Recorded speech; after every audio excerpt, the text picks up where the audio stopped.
What's up, guys? It's Jeremy Kamikaze Myers coming from Austin, Texas, repping the School of Fight shirt, of course.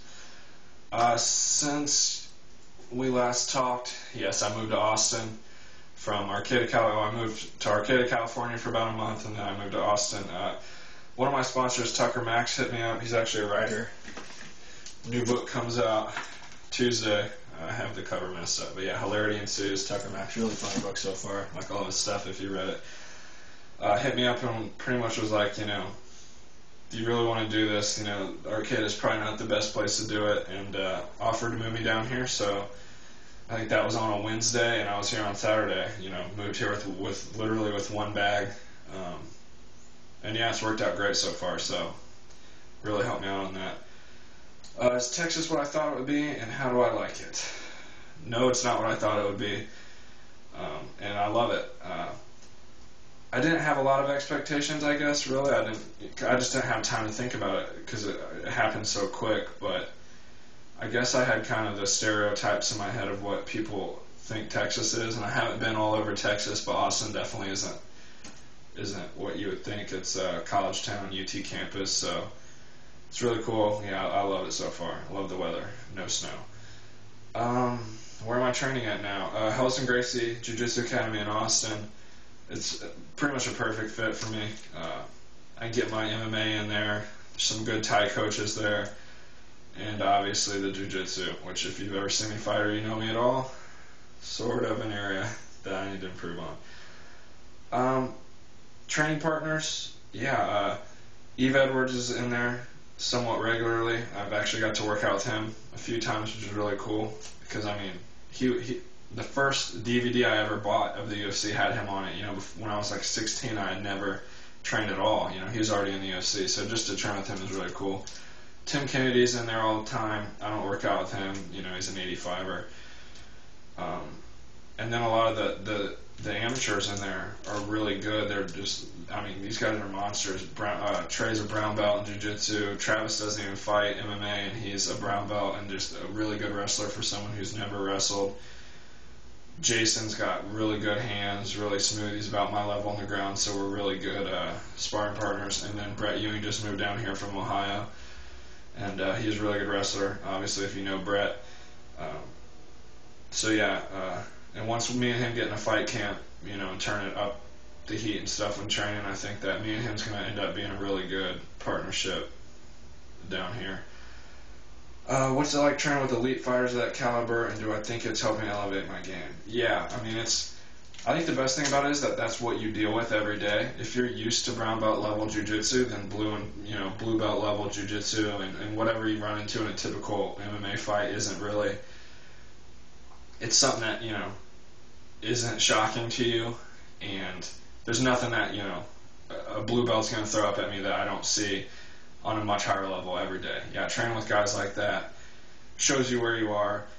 You can pick up a lot from them, if you're willing to ask and figure out what they're doing to you. Yeah, it's helped me a ton working out with those guys every day. Just training with some really tough guys down here. Just had my first pro fight in Texas. How did it feel to get the Texas debut out of the way? It's a good way to put it, getting it out of the way. They had some different medicals. It was a pain getting all these medicals done, and I put a lot of pressure on myself to win this fight, and I wanted to win it dominantly. I had no intention of going out there and winning a unanimous decision, which is what happened. But I wanted to really make a statement.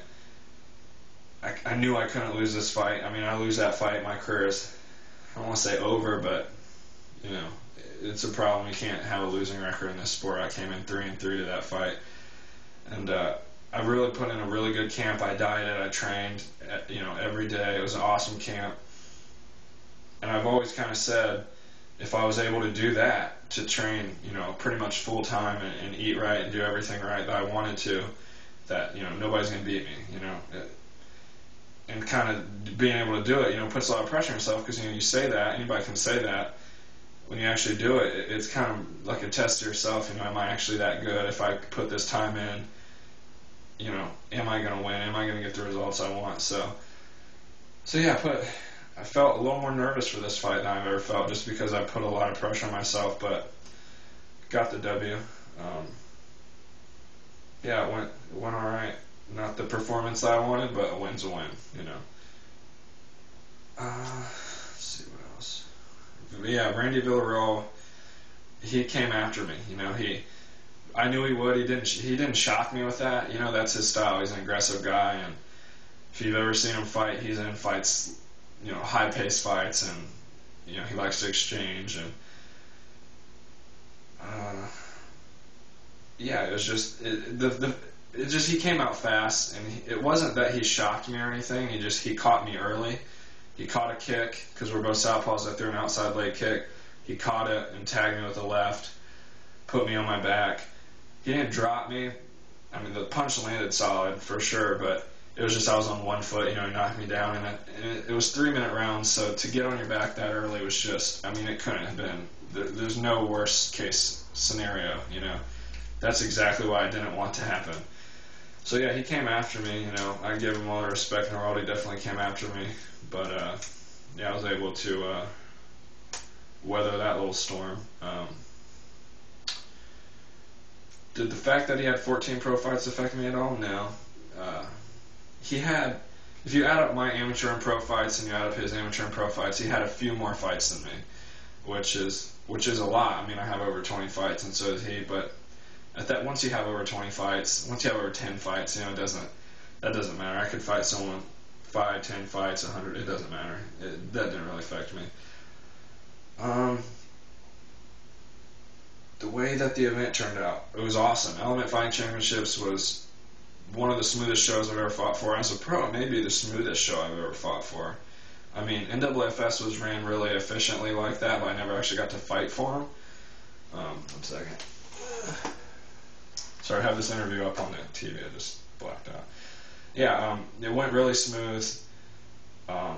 Yeah, I loved fighting for him, and definitely I would love to fight for him again. If they want to have me back, I'm going to have every intention of fighting for him again. I think they're having a show in May. So, I mean, as far as I'm concerned, I want on that card, so if they'll put me on it, definitely would like to fight for them again. Last minute shout outs. Shout out Tucker Max, obviously did a big favor to me and helped me out a lot in my life and in my career by moving me here. Everybody back in Dayton, Walker MMA, you know, that's kind of what made me who I am as a fighter, you know, Rob Walker. I mean, that's my Thai coach.